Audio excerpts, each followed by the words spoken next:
à tous, je suis vraiment ravie de vous retrouver pour une nouvelle vidéo sur la chaîne. Alors si je suis bien au niveau timing, aujourd'hui c'est censé être le 2 janvier 2020.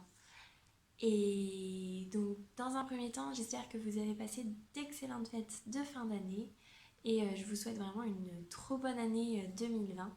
Je voulais commencer en fait cette année 2020 avec un tag. Comme ça fait un petit moment déjà que j'en ai pas fait. Et donc ce tag là, c'est 10 livres pour 10 sortilèges que j'ai vu passer sur la chaîne de Alex Bookin en Prada. Et ça me faisait super envie. Et en plus, je trouve que ça permettait de balayer un petit peu 10 livres dont j'ai pas forcément encore parlé sur la chaîne. Donc c'était plutôt... j'ai trouvé ça plutôt intéressant de commencer l'année comme ça. Donc on va commencer tout de suite. Alors, premier sortilège, il s'agit de Expecto Patronum. Donc il faut présenter un livre que l'on a lu dans notre enfance et dont on a de très bons souvenirs. Alors ça a été un petit peu difficile parce que j'ai pas beaucoup de livres dont je me souviens de mon enfance. En sachant que ceux dont j'ai de très bons souvenirs, et pour moi le début de quand j'ai commencé à lire, c'était au début du collège, donc du coup pas du tout... pour moi le début du collège, on n'est plus trop dans l'enfance. Mais après coup, après moult réflexions, j'ai enfin trouvé. Et donc, il s'agit des drôles de petites bêtes d'Anton Krings. J'espère que c'est comme ça que ça se dit. Donc si vous ne connaissez pas, c'est une série de livres pour enfants qui prend... chaque personnage est un insecte qui vit dans un jardin. Et donc il arrive des aventures à tous ces personnages-là. Et alors ces livres-là, c'est pas moi qui les ai eus quand j'étais petite, c'était mon petit frère. Et je sais pas, c'est un bon souvenir parce que du coup j'en ai lu quelques-uns. On en a lu à mon frère et donc j'étais présente, donc voilà. Et il n'y avait pas beaucoup de texte, donc moi qui avais des difficultés à lire quand j'étais petite, du coup ça a permis de commencer déjà quand même à lire de très petits textes et qui étaient faciles à lire.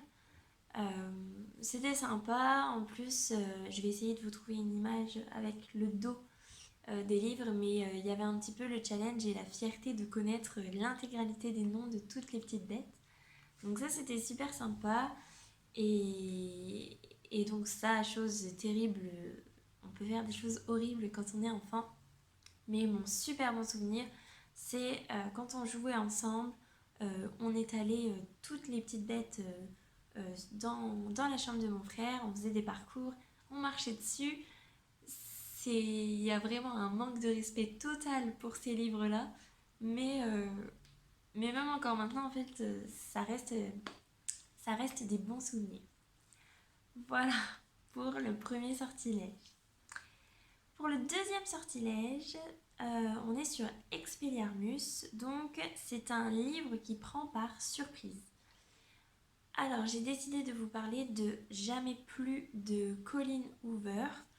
Donc c'est un livre que j'ai lu cet été à l'occasion du challenge des 4 maisons. Et pour moi c'était juste une romance qui allait se lire super vite. Mais les romances, j'en attends pas grand chose parce que d'habitude c'est toujours les mêmes schémas. Donc du coup en fait j'attendais juste une romance lambda. Et en plus ça permettait de lire un livre assez rapidement puisque les romances je les lis assez vite. Donc voilà. Et donc si pour moi il m'a pris par surprise, c'est parce que ça ne parle pas que de romance, mais ça parle également de violence conjugale et ce que l'on peut ressentir. C'était vraiment poignant et ça fait réfléchir sur justement la violence conjugale quand on subit la violence conjugale, ce que l'on peut se dire, ce que les gens autour de nous peuvent dire et ce qui peut être terrible à entendre puisque au final en fait ce qu'on entend le plus souvent c'est les femmes qui subissent des violences la principale chose qu'on entend le plus souvent, c'est bah oui, mais en même temps, pourquoi elle ne part pas? Et ça, c'est vachement bien traité dans le livre et ça fait réfléchir. Et effectivement, c'est ce que l'on entend le plus souvent, mais c'est pas que ça. C'est Et au final, en fait, on blâme presque plus la victime que le bourreau. Et voilà, donc j'ai adoré ce livre-là parce que vraiment, en fait, ça m'a fait réfléchir là-dessus. Ça m'a amené des connaissances sur la violence conjugale, comment ça peut, comment ça peut se déclencher, les mécanismes qu'il y a derrière et tout. Et donc c'était vraiment une super bonne lecture. Donc je vous la conseille fortement. Pour le troisième sortilège, donc c'est Prior Incantatum. Donc c'est le dernier livre que j'ai lu. Le dernier livre que j'ai terminé, c'est Respire, donc le tome 1, Ten Tiny Breath, de K.A. Tucker, je crois. Oui, c'est ça. Donc c'était une relique de ma palle. Donc le point positif, c'est que j'ai réussi à lire une relique supplémentaire. Donc ça, c'était vraiment bien. Je vous en parlerai dans le prochain update lecture. Mais en résumé, ça s'est lu très rapidement. J'ai beaucoup accroché au début et j'ai été un peu déçue, voire très déçue de la fin. Donc c'était une lecture un peu en demi-teinte. Mais bon, au moins une relique de ma palle lue en plus. Donc ça c'est déjà une bonne chose. Ensuite, le quatrième sort, c'est Alohomora. Donc, il faut citer un livre qui nous a ouvert les portes d'un genre que l'on ne connaissait pas. Alors, là, je vais encore vous raconter ma vie parce que c'est un peu compliqué. Quand j'étais plus jeune, j'ai lu La théorie Gaïa de Maxime Chatham, donc qui fait partie, normalement, si je ne dis pas de bêtises, de la trilogie du cycle de l'homme. Et ça doit être le troisième tome de cette trilogie-là, mais en même temps, on peut clairement comprendre l'histoire sans avoir lu les tomes précédents. Et donc, j'avais jamais lu de thriller, de polar, de ce genre-là. C'était vraiment pas un genre qui m'attirait. Donc, je l'ai lu, j'ai bien aimé, mais j'en suis restée là parce que, en fait, pas lire. J'aime pas lire les thrillers, les polars. C'est pas une lecture qui me plaît. En revanche, il y a eu une période de ma vie où je conduisais énormément et j'avais besoin de passer le temps. Toutes ces heures de route perdues, c'était super frustrant. Et donc je me suis mise à écouter des livres audio. Et pour le coup, en livre audio, j'adore les thrillers et les polars. On pourrait dire que la théorie Gaïa de Maxime Chatham, ça a été la première lecture de thriller et de polar. Mais on va partir, si on part en livre audio, le tout premier que j'ai écouté, c'est L'âme du mal, donc de Maxime Chatham. Donc le premier tome de la trilogie du mal. Et c'était top. Le lecteur est top, l'ambiance est géniale. Tout ce qui est musique, petits bruits, les grincements, on entend tout ça et ça met vraiment dans une ambiance pas possible. Et alors autant un thriller, j'apprécie pas en fait de les lire en papier, mais par contre j'adore de les écouter en audio. Et à contrario, tout ce qui est romance ou fantasy, fantastique que je peux adorer en papier, et ben ça me donne pas du tout envie en audio. Donc comme ça en fait j'y trouve plutôt bien mon compte et voilà. Le cinquième sortilège, c'est Ridiculous, donc il faut que je vous parle d'un livre qui m'a fait rire. Je vous en ai déjà parlé sur la chaîne, mais je pense que la saga Sauveur et Fils de Marie-Aude Muraille sont des romans qui se lisent super vite et qui sont vraiment top, enfin qui font rire, c'est détendu, c'est une petite bouffée d'oxygène, c'est vraiment...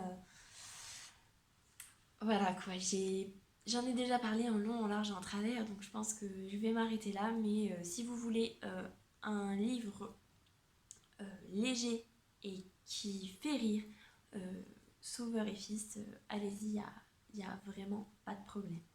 Donc, sixième sortilège, c'est Sonorus. Donc, je dois vous parler d'un livre dont tout le monde devrait entendre parler. Donc, ça n'a pas été très très évident. Et finalement, en fait, j'ai pensé aux Enfants de la Terre, donc de Jean M.O.L. Je pense que ça se dit comme ça. C'est une série qui est vraiment topissime. Enfin, et je pense que c'est une série qui est très connue, mais j'en entends pas du tout parler sur Booktube et des personnes de ma génération. Personne n'en parle. Donc moi, si j'ai connu, c'est grâce à ma mère qui m'a dit que c'était top et donc je me suis lancée dedans. Mais ça, pour les personnes de notre génération, c'est vraiment une série vraiment trop trop bien. En gros, on est dans la préhistoire et on va suivre les aventures de Ayla qui va faire des découvertes. Va y avoir la différence entre les hommes de Néandertal, les Homo sapiens, je crois. Euh, et, et voilà, en fait, je peux pas trop vous en dire plus, mais on apprend plein de choses sur la préhistoire, justement. Et en même temps, il y a quand même de la romance, il y a quand même des aventures, et, et oui, voilà, c'est top. Je peux juste vous dire que c'est trop top. Je pense que je ferai peut-être une vidéo spécifique pour vous parler des enfants de la Terre, parce que voilà, c'est beaucoup trop bien. Septième sortilège. Alors, c'est Oubliette, et il faut que je vous parle d'un livre ou d'un spoil que je préférerais oublier. Alors, ça n'a pas été une mince affaire de trouver un livre. Un spoil, ça aurait peut-être été plus évident puisque ma maman a un peu tendance à spoiler certains livres, mais quand j'ai réfléchi, il n'y en a aucun qui m'est venu. Et puis finalement, je sais quel livre je préférerais oublier. Il s'agit de Passé imparfait de Julian Fellowes, dont je vous ai parlé dans ma vidéo sur les reliques de Mapal, qui va très certainement rester dans les reliques de Mapal, puisque j'y arrive vraiment pas, et j'aimerais l'oublier parce qu'il est toujours quand même dans un coin de ma tête. J'ai toujours l'envie de me dire, mais c'est le scénariste de Downton Abbey, je ne peux que aimer. Et quand je me lance dedans, et ben ça le fait pas. Et plus j'essaye de me relancer dedans, et pire c'est, j'avance encore moins loin que la fois d'avant. Et je le traîne depuis des années, et pas moyen. Et même le fait de me dire, bon bah j'ai un peu vieilli depuis la dernière fois, peut-être que ça va le faire. Et ben non, pas du tout. Donc voilà, à mon avis, celui-là, le jour où je l'oublierai, en fait, à mon avis, ce sera une bonne chose parce que je suis super frustrée de ne pas réussir à rentrer dedans. Et je pense que le problème vient du fait que je sais que c'est le scénariste de Downton Abbey et que j'ai envie que ce soit du Downton Abbey alors que non. Donc voilà, c'est tout. Faut que j'essaye de l'oublier celui-là et ça ira beaucoup mieux à mon avis. Le huitième sortilège, c'est Impero. Donc, il faut que je vous parle d'un livre que j'ai lu durant mon cursus scolaire. Alors, il y en a eu forcément énormément, mais j'ai décidé de vous parler de La peau de chagrin de Balzac, parce que pour moi, ce n'est pas du tout une lecture appropriée en lycée. Je crois que je l'ai lu au lycée. Oui, collège, ça me paraît un peu jeune quand même. Donc pour moi, lire du Balzac au lycée, c'est pas forcément pertinent. J'ai eu du mal à le lire parce que Balzac, c'est un auteur qui fait des descriptions à rallonge. Mais même à rallonge, c'est encore trop court pour vraiment prendre pleinement conscience de ce que nous fait Balzac. Quand il va nous décrire une pièce, ça va durer des pages et des pages et il n'y a plus aucune place pour l'imagination. Il va nous raconter les couleurs, les fissures, les trous dans le mur, la forme du trou dans le mur, pour être vraiment sûr que même le trou dans le mur, on n'ait aucun moyen de pouvoir l'imaginer comme on veut. Non pas qu'on ait forcément envie d'imaginer un trou dans le mur ou une fissure dans le mur, mais clairement, en fait, on est à deux doigts de nous dire, alors à 18 cm de la porte, à gauche, à côté du meuble rose, où est posé... Enfin, on en est là, quoi. Et, oh, ce que c'était long. Et donc, vraiment, en fait, Balzac, c'était... Je l'ai découvert par La peau de chagrin, et pour l'instant, j'en suis restée là. Et je crois que c'est un auteur que je vais pas pouvoir... Moi, j'ai besoin d'un peu de description, comme tout le monde, mais de m'arrêter assez rapidement pour pouvoir imaginer comme je veux, en fait, tout simplement. Mais j'ai vraiment adoré l'histoire de fond. Donc si je me souviens bien, à chaque fois que l'on souhaite quelque chose, la peau de chagrin, elle va diminuer plus ou moins vite, en fonction de si c'est un souhait très très cher, entre guillemets, ou un souhait totalement faisable. Mais en gros, on peut avoir tout ce que l'on veut. Et c'est à une époque, ça doit être au 19e siècle, je pense. Je me souviens plus bien parce que le lycée, ça commence à remonter déjà. Mais l'histoire de fond, je trouvais que c'était une trop bonne idée. Mais le style de Balzac, non quoi. Vraiment, vraiment non, c'est pas possible pour moi. Donc voilà, voilà un qui m'a été imposé, mais que j'ai quand même, au final, bien aimé. Ensuite, on est déjà au 9e sortilège. Déjà, ou seulement. Je ne saurais pas trop dire. Enfin, bref. Donc le 9e sortilège, c'est Andoloris, et c'est un livre douloureux à lire. Alors, tout de suite, et donc là, je triche un petit peu parce que c'est pas un livre que j'ai lu, mais que j'ai écouté. Tout de suite, j'ai pensé au Maxime Chatham que j'écoute. Et il y a un Maxime Chatham, une scène en particulier, alors qu'ils sont tous... Il y a des passages pour avoir l'estomac bien accroché, et c'est douloureux à écouter, et ça fait froid dans le dos, et il y a des fois où je dormais pas très très bien la nuit. Enfin bon, bref, il y a une scène, et j'ai eu du mal à retrouver dans quel Maxime Chatham justement cette scène faisait partie. Donc j'ai réussi à trouver l'information, c'est Prédateur. Il fait partie encore d'une trilogie ou d'une duologie, je ne sais plus. Enfin bon, bref. J'ai pratiquement aucun souvenir de l'histoire. Je sais que ça se passe dans un complexe militaire. Je sais juste ça. Et il y a une scène, alors je vais vous la raconter très très vite fait. Une scène où il y a un homme qui est accroché partout sur lui par des fils de pêche, donc des hameçons avec des fils de pêche qui sont reliés sur les murs. Et il est obligé de rester totalement immobile. Sinon, à chaque fois qu'il commence à bouger, il est vraiment attaché partout. Ça veut dire devant, dans le dos, sur les côtés. Donc s'il bouge, même ne serait-ce que sur la gauche, les hameçons de la droite lui tirent les chairs. Enfin bref. Et donc obligé de rester totalement immobile. Et c'est angoissant comme pas possible. Et ce qui m'a le plus marqué, je crois, c'est bon, déjà la torture en elle-même, elle est atroce, mais il pouvait s'en sortir, entre guillemets, puisque les secours arrivent. Après, ça fait des heures et des heures qu'il est dans cette position et il n'en peut plus, mais il tient. Et les secours arrivent et il lâche tout. Et bah, vous imaginez ce qui se passe. Il lâche tout et bah forcément, il décède des suites de ses blessures. Et donc l'auteur expliquait que, enfin, c'est expliqué dans l'histoire, mais je me suis renseignée et effectivement, ça arrive.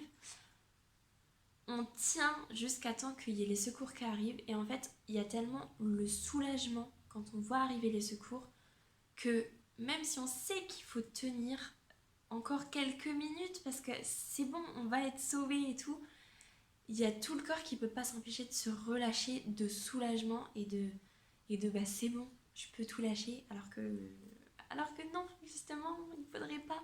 Et donc j'ai trouvé ça excessivement douloureux et dans la torture, mais aussi dans la conclusion de ça, c'était vraiment...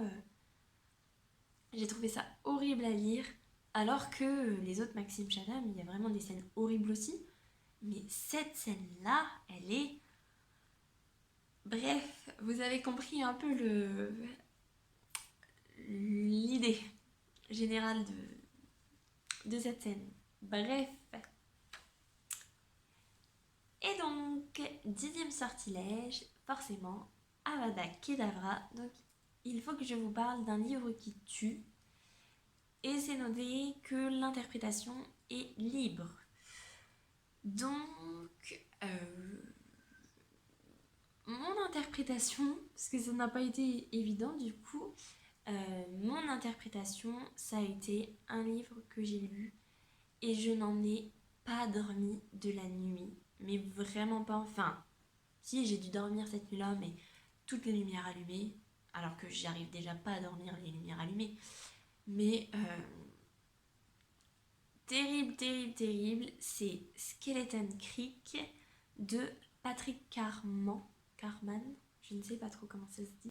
Donc c'est une trilogie si je ne m'abuse, et comme en plus visiblement je suis un petit peu maso, il me semble que j'ai lu les 3, et c'est un livre interactif, donc en fait c'est une enquête, c'est 2 jeunes qui font une enquête dans leur village, il se passe des choses un petit peu bizarres, et ils font une enquête, ils trouvent des indices, donc nous dans le livre en fait il est associé à un site internet où au fur et à mesure de la lecture on va avoir des codes, on va avoir des choses à deviner, et il faut aller sur le site internet pour débloquer des petites vidéos, des petits indices. Et en fait c'est pas tant le livre qui m'a fait grave flipper, c'est une vidéo en particulier qui est atroce. C'est une ambiance super sombre, on sait qu'il va se passer quelque chose, on sait qu'on va sursauter comme pas possible et tout, mais terrible, terrible, terrible.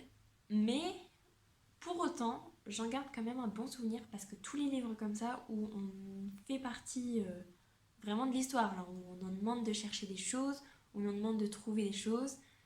Quand j'étais jeune, il y avait aussi Cat is Book, où c'est pareil, on avait plein de petits papiers, de petites cartes postales, de plein d'indices. Et là, par contre, il fallait téléphoner, donc on tombait sur des répondeurs, on tombait sur des messages téléphoniques et tout. J'adore, je trouve ça trop bien pensé, trop bien fait. Mais là, c'était la version horreur,